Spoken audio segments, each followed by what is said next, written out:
मित्रों नमस्कार। आप सभी का हार्दिक अभिनंदन करता हूं इस YouTube चैनल पर। मित्रों, आज का यह ज्योतिष कार्यक्रम बहुत ही महत्वपूर्ण होने वाला है।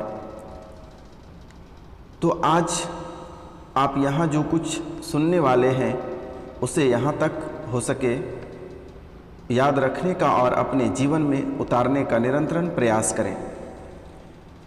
प्रायः होता यह है कि थोड़े समय के लिए लोग अत्यधिक प्रेरित हो जाते हैं और जल्द ही जो कुछ सुना था वह सब भूल जाते हैं।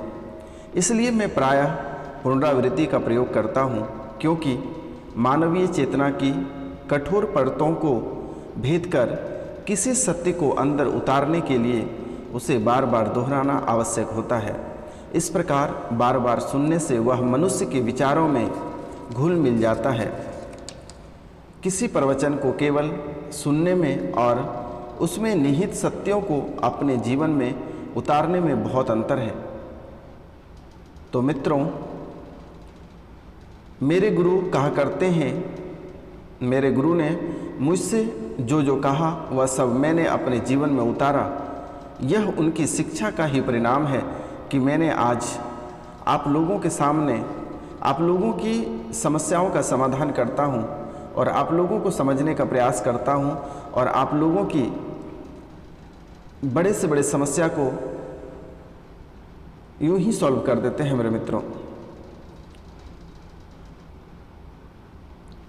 तो मित्रों, यह उनकी शिक्षा का ही परिणाम है कि मैंने हमेशा ही अपनी आध्यात्मिक प्रधानताओं को सर्वोपरि रखा। मैं 3 बातों में कभी नहीं चूकता: सुबह और रात का ध्यान करना, मेरे व्यायाम और जन सेवा। तो वृश्चिक राशि के जो जातक हैं उनको सुबह और रात को अपने आपके जो इष्ट देवी देवता हैं इसका आपको ध्यान अवश्य करना है सोने से पहले। और सुबह जगने के बाद आपको व्यायाम करना है और जन सेवा करना है। कोई भी गरीब को या फिर कोई भी गरीबों का आपको मजाक नहीं उड़ाना है। आप यथाशक्ति किसी को भी मदद कर सकते हैं।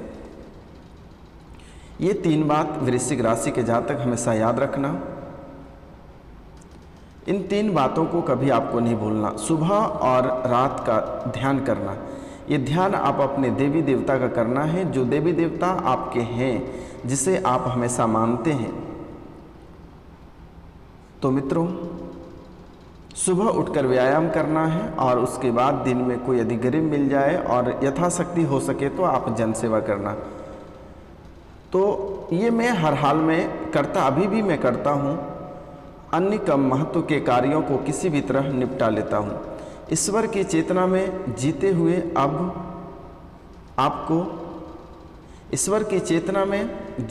आपको देखना है कि कई चीज़ें जो कभी आपको आवश्यक प्रतीत होती है अब अनावश्यक आपको लगती है। कल रात मुझे नींद की कोई आवश्यकता ही महसूस नहीं हुई, क्योंकि ईश्वर का बोध मेरी चेतना में बहुत प्रबल था।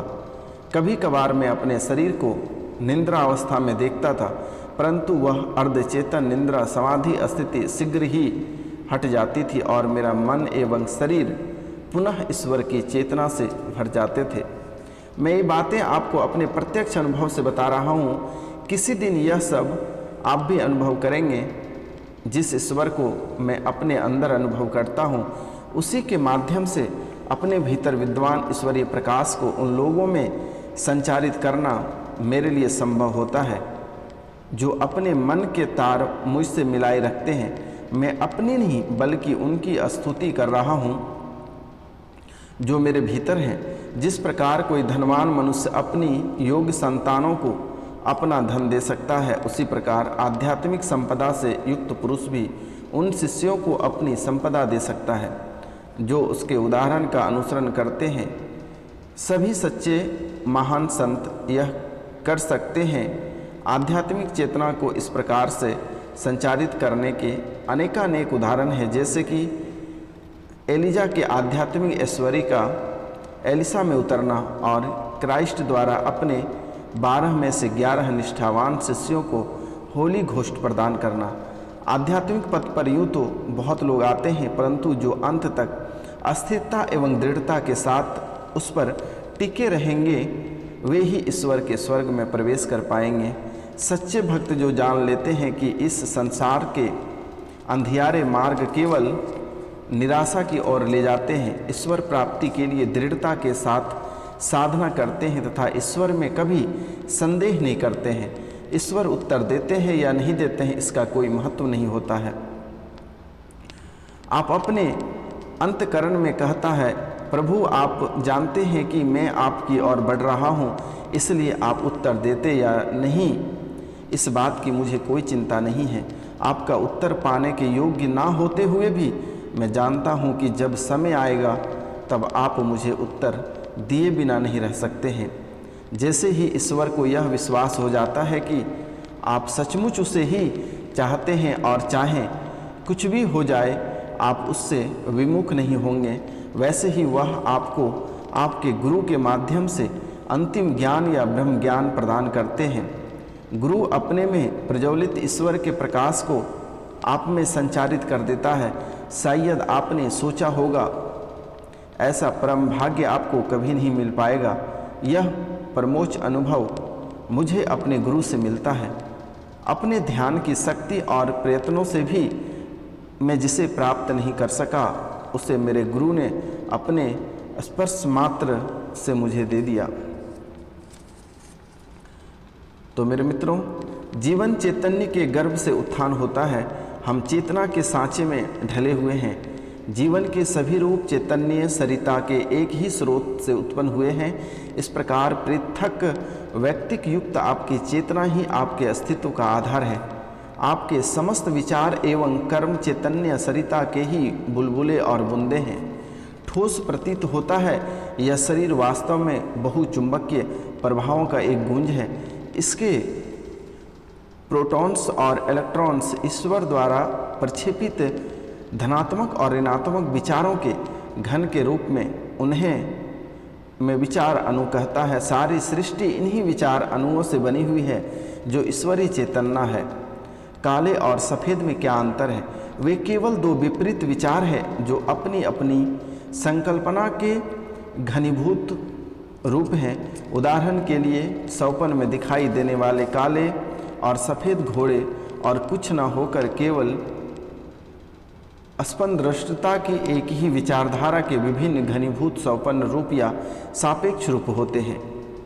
तो वृश्चिक राशि वाले मेरे मित्रों, वास्तव में सब कुछ शुद्ध चेतन से ही बना हुआ है। उनका सीमित या साकार दिखाई देना चेतना की सापेक्षता का परिणाम है। इसलिए यदि आपको अपने भीतर कुछ बदलाव है तो आपको उस विचारधारा को बदलना होगा जो पदार्थ जगत के एवं कर्मों के विभिन्न रूपों को साकार करने के लिए चेतना को मूर्त रूप देती है। एकमात्र यही तरीका है अपने जीवन का पुनर्निर्माण करने का। तो मित्रों, आप अपनी आदतों को दृढ़ता में कैसे बदलें? मैं अपने मन को कोई निर्देश दूं तो वह तुरंत उस पर प्रतिक्रिया करेगा या तदनुसार कार्य करेगा। धूम्रपान या ज़्यादा मिठाइयाँ खाना छोड़ने का मन बना चुके अधिकांश लोग फिर भी धूम्रपान करते ही जाते हैं या मिठाइयाँ खाते ही जाते हैं। वे अपने को बदल नहीं पाते क्योंकि उनके मन में ब्लॉटिंग पेपर की तरह वैचारिक आदतों को सोख लिया होता है। आदत का अर्थ है मन या वह विश्वास करना कि वह किसी विशिष्ट विचार से छुटकारा नहीं प्राप्त कर सकता। आदतें सचमुच दृढ़ग्राही होती है। एक बार आप जब कोई काम कर लेते हैं तो उसका प्रभाव उसकी चेतना पर रह जाता है। उसके प्रभाव के कारण हो सकता है आप दोबारा वही करें। कई पुनरावृत्तियों के बाद प्रवृत्ति इतनी बलवान हो जाती है कि वह काम फिर आदत बन जाता है। कुछ लोगों में तो एक बार कुछ कर लेना भी आदत बन जाता है क्योंकि पिछले जन्मों की वह प्रवृत्ति सुप्तावस्था में उनमें पहले से ही रहती है। मन आपको बताता है कि उस विशेष आदत से आप मुक्त नहीं हो सकते हैं, परंतु आदतें और कुछ न होकर केवल आपके अपने ही विचारों की दृढ़ पुनरावृत्तियाँ होती हैं और विचारों को बदलने की क्षमता आप में है। तो मित्रों, आपको हम और भी बहुत आपके भविष्यवाणी के बारे में बात करेंगे। तो इससे पहले जो इस चैनल पे नए आए हैं उससे हाथ जोड़कर विनती है कि इस चैनल को बेल आइकन सेलेक्ट ऑल दबाकर सब्सक्राइब कर लें, लाइक करें और अधिक से अधिक शेयर करें। कमेंट में जय माँ काली अवश्य लिखें मेरे मित्रों। तो वृश्चिक राशि के आदतों का स्वरूप इस बात में समझ में आ सकता है कि मिट्टी को आकार देकर फूलदानी बनाया जा सकता है। मिट्टी को आकार देकर फूलदानी बनाया जा सकता है और जब तक मिट्टी नरम है तब तक वह फूलदानी के आकार को बार बार बदला जा सकता है, परंतु एक बार उसे भट्टी में पका लिया तो उसका आकार पक्का हो जाता है। आपकी चेतना के साथ भी यही होता है। आपके विचार आपके कार्यों को आकार देता है, अतएव बार बार इन कार्यों को करने से मन में जो धारणा बनती है वह धारणा भट्ठी का काम करती है और उन विचारों को दृढ़ आदतों में परिवर्तित कर देती है। आप सबके चेहरे अलग अलग क्यों हैं? क्योंकि आपके मन अलग अलग हैं। आपकी वैचारिक आदतों ने न केवल आपके मन को बल्कि आपके शरीर को भी ढाला है। आपने देखा होगा कि कुछ दुबले पतले लोग दिन में 5 बार खाते हैं तब भी उनका वजन नहीं बढ़ता है, और कुछ मोटे लोग केवल थोड़ा सा ही खाते हैं तब भी और अधिक मोटे होते जाते हैं। ऐसा क्यों होता है? दुबले पतले लोग ने किसी पूर्व जन्म में यह विचार अपनी चेतना में दृढ़ कर लिया कि वे दुबले पतले हैं और उसी विचार एवं प्रवृत्ति को वे इस जन्म में अपने साथ ले आए। वे चाहे जो भी करके देख ले, मोटे होते ही नहीं। मोटे लोग के साथ भी यही होता है। पूर्व जन्म में इस विचार के साथ इस संसार से विदा हो गए कि वे मोटे हैं और इस जन्म में उसी विचार के बीज को अपने साथ ले आए। शरीर की सारी संरचना ही इन कर्म बीज के अनुरूप होती है। आपको यदि अपनी शरीर रचना बदलनी है तो आपको मन में दृढ़ता के साथ कहना पड़ेगा कि वह मैं ही था जिसने अपने को अपनी सोच से दुबला पतला बना लिया। अब मैं इच्छा शक्ति द्वारा यह चाहता हूँ कि मैं हट्ठा कट्ठा बनूं। यदि आप उस विचार को निकालकर बाहर फेंक सके जिसने आपको अपनी वर्तमान इच्छा के विपरीत कुछ बना रखा है, तो आप अपने शरीर में परिवर्तन होता देखेंगे। मैं अपने वजन को यथा स्थिति में बनाए रख सकता हूँ या उतनी ही आसानी से अपनी इच्छा मात्र से दुबला पतला भी हो सकता हूँ। युवा अवस्था में मेरी समस्या यह थी कि मैं बहुत ही पतला था। गुरुदेव ने मुझे यह चेतना से मुक्त किया, इसलिए तब मैंने हट्ठा कट्ठा बने रहना ही पसंद किया। वृद्धावस्था मन की ही एक अवस्था है। वृद्धावस्था मन की ही एक अवस्था है। अधिकांश लोग मनोवैज्ञानिक तौर पर पुरातत्व वस्तुओं के समान होते हैं। वे कभी नहीं बदलते। साल पर साल बीतते जाते हैं और ये वैसे ही रहते हैं। अपने आप सीमित कर लेने की स्वभावगत विलक्षणताएं सभी में भरी हुई है। इन्हें अपने स्वभाव में ईश्वर ने नहीं डाला था, बल्कि आपने स्वयं इनका सृजन किया है। इन्हें आपको किसी भी हालत में बदलना ही होगा। यह याद रखना जरूरी है कि ये आदतें तथा आपका विशेष स्वभाव और कुछ ना होकर केवल आपके अपने ही विचारों की अभिव्यक्तियां हैं। यदि आप अनुभव करते हैं आपका चित्र वैसा नहीं है जैसा आप चाहते हैं, तो याद रखिए कि उसे और किसी ने नहीं बल्कि स्वयं आपने वैसा बनाया है। बेशक बाहरी प्रभाव भी इसके लिए जिम्मेदार होते हैं, परंतु आंतरिक स्वीकृति ही इसे मुख्यतः निर्धारित करती है। हर कोई कहता रहे कि रामू बुरा लड़का है, और रामू यदि इस निंदा को अपने हृदय में मान लेता है तो हो सकता है वह कभी अच्छा बनने का प्रयास ही न करे। वह उसकी नकारात्मक विचार को अपने मन में बसा लेता है, परंतु यदि वह उस विचार को स्वीकार नहीं करता तो अच्छा बन सकता है। यदि अच्छा बनने की आशा कभी किसी को नहीं छोड़नी चाहिए। मनुष्य वृद्ध तभी होता है जब वह बदलने का प्रयास ही छोड़ देता है। मैं केवल उसी निश्चित स्फूर्तिहीन अवस्था को वृद्धावस्था के रूप में पहचानता हूँ।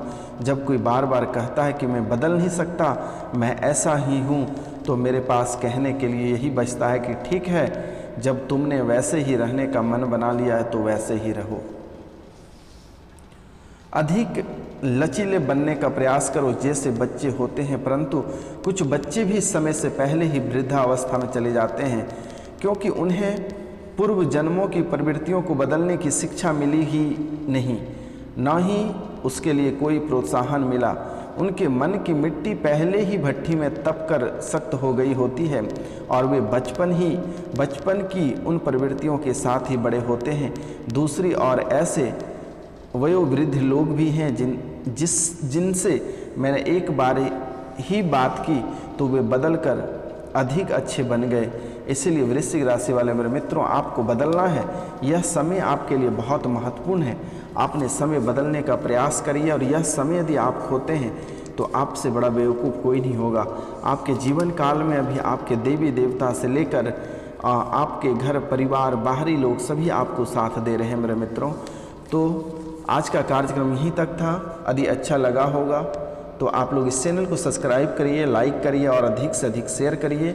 कमेंट में जय माँ काली अवश्य लिख के माता रानी को मानते हैं। तो चलिए मिलते हैं अगली वीडियो में, तब तक के लिए जय हिंद जय भारत।